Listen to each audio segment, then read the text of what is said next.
Welcome to our YouTube channel. In this video, we'll provide you with a full guide on how to remove the reminder to take a break from TikTok.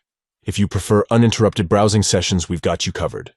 Let's dive right into the steps. Step 1. Open the TikTok app on your device. Step 2. From the bottom drawer, tap on Profile to access your TikTok profile.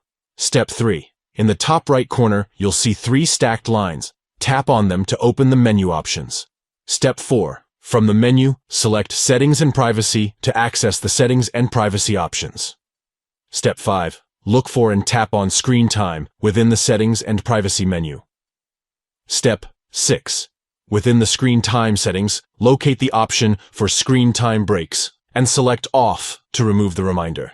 By following these simple steps, you can remove the reminder to take a break from TikTok, allowing you to enjoy uninterrupted browsing sessions. We hope this guide has been helpful in customizing your TikTok experience. If you have any questions or need further assistance, please don't hesitate to leave a comment below. And remember to like and subscribe to our channel for more helpful TikTok tutorials and guides. Thank you for watching, and enjoy uninterrupted browsing on TikTok.